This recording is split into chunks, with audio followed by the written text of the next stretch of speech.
Welcome back to Watergate Part 2. We were just talking about Nixon, something of a paranoid personality, and we talked about how the best evidence for this, the kind of review that he saw enemies, that he saw people out to get him, that he took politics personally, and one of the best evidence of this was the Pentagon Papers.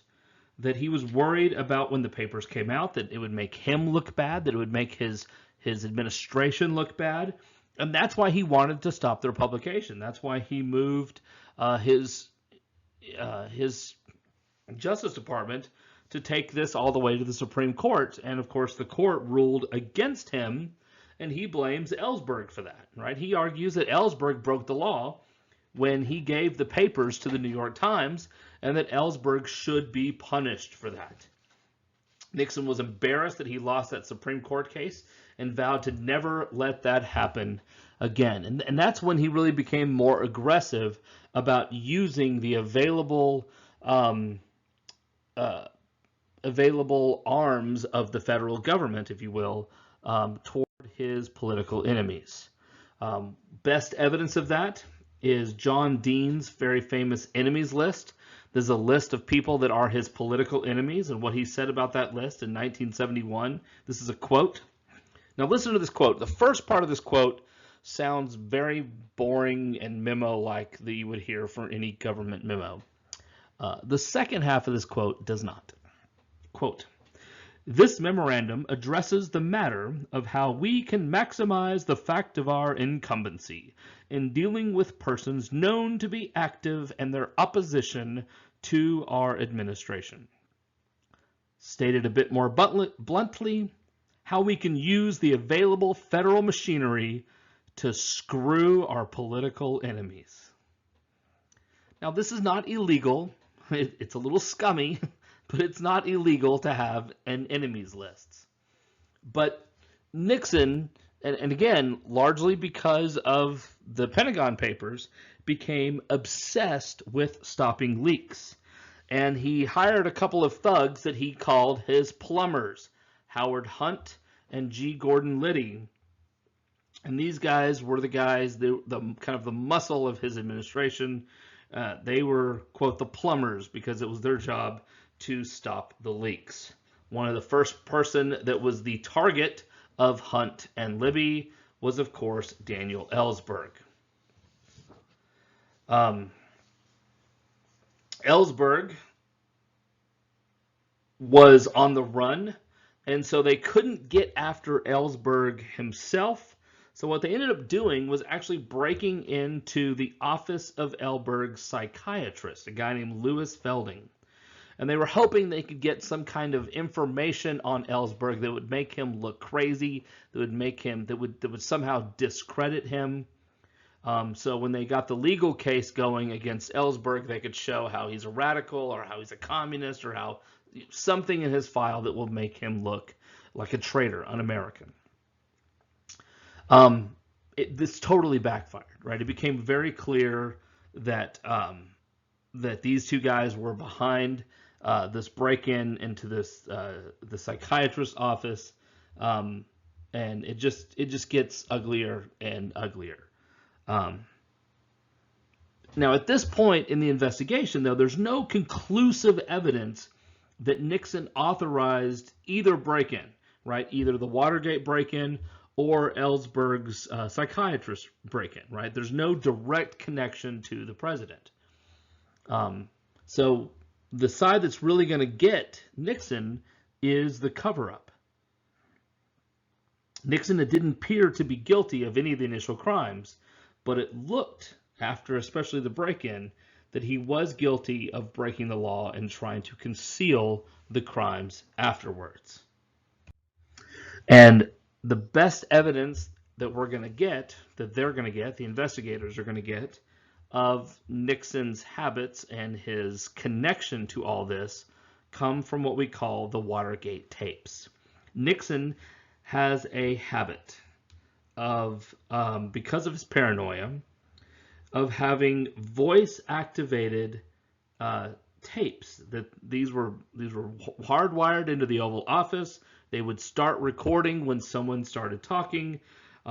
He would want to record these conversations so he could prove exactly what he said to someone and what they said to him, so that you can kind of hold somebody accountable for their conversations. But when word about the existence of these tapes came out, everybody investigating the Watergate scandal wanted to get their hands on those tapes.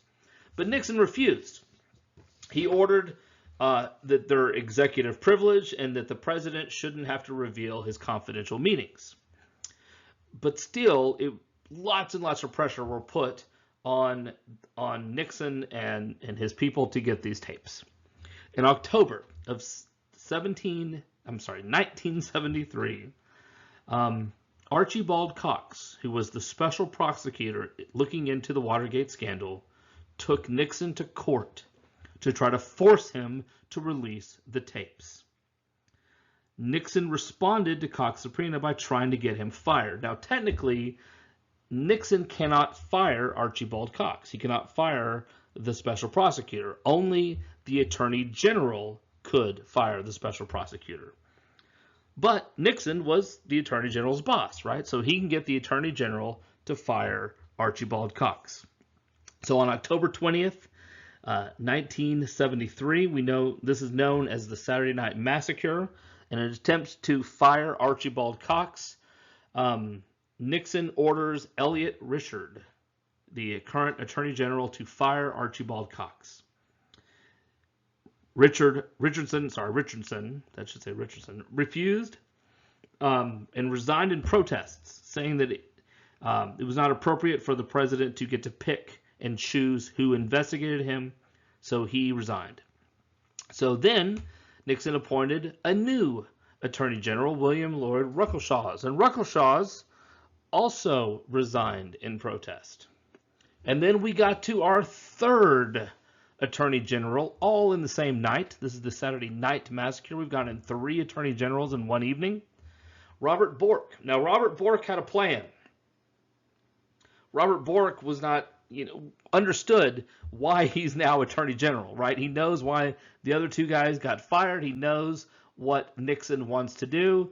And so when he says, Bork, I need you to fire Archibald Cox, Bork says, okay, fine. I will fire Archibald Cox. And at this point, Nixon thinks he won. He got the guy that was looking after his tapes, got him fired. But Bork instead replaces Archibald Cox with another special prosecutor. This guy's name is Leon Jaworski, a new special prosecutor. And Jaworski was even more determined to get those tapes than Cox had been. So the Saturday Night Massacre backfired for Nixon. So Nixon understood that he's going to have to give them something. And so he gives them a highly redacted and highly edited lists of tapes, partial release tapes. Now, this gives kind of a glimpse into several things of the president.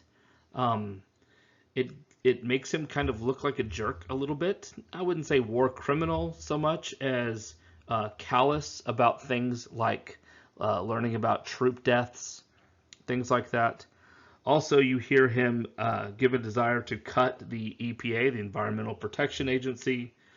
You hear him on the tapes admit that the tax cut that he had promised during the election year that he knew would not actually stimulate the economy, that he just did that for an election stunt. But the other thing that's revealed to the public as a release of these partially edited tapes is Nixon's massive use of profanity. Every other word that comes out of his mouth is a 4-letter word.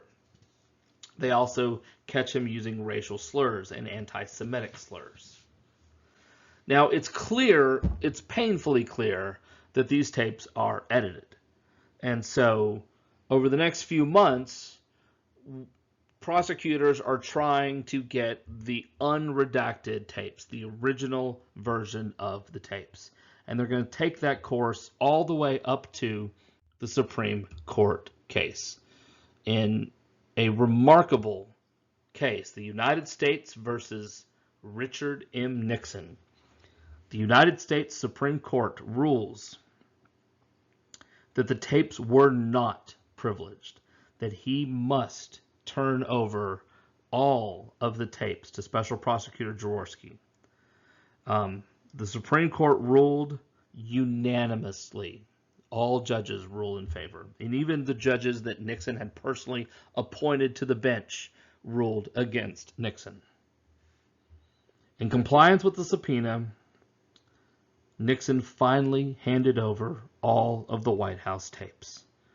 And once he did and revealed the tapes, any chance that the House and the Senate might have had to not impeach him and remove him from office ended in early August, when, according with the Supreme Court ruling, Nixon did in fact give the prosecutor the tapes.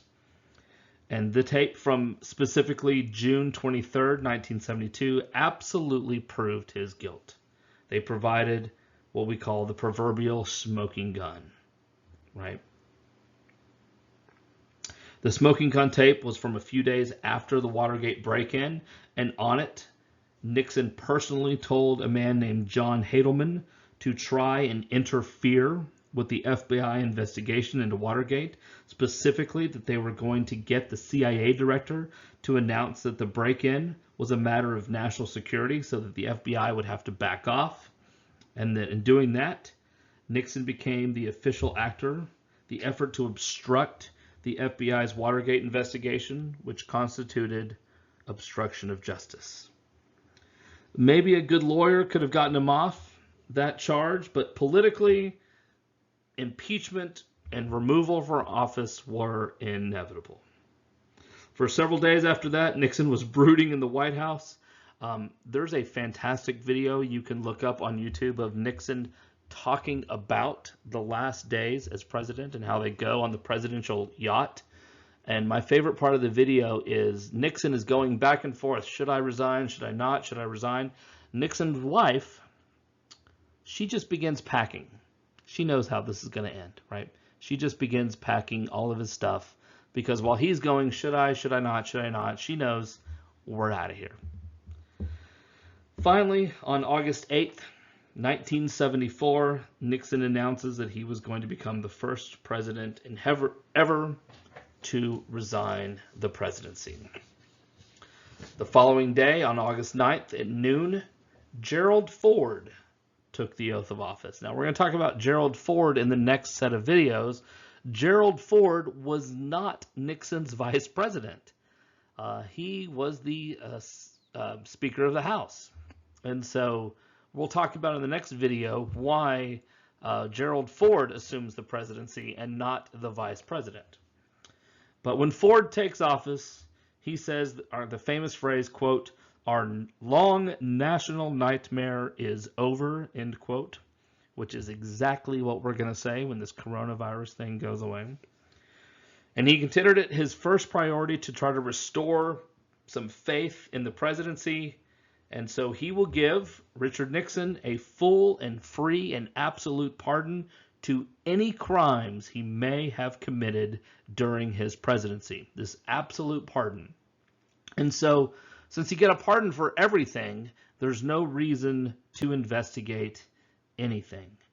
So, because Ford pardoned him for all of his crimes, the investigations into Watergate closed. So, really, we don't know how deep the Watergate hole really was, because after the pardon, there's really no reason to continue. And that, ladies and gentlemen, will wrap up our conversation of the Watergate.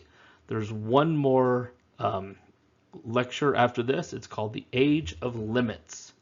So look for The Age of Limits next.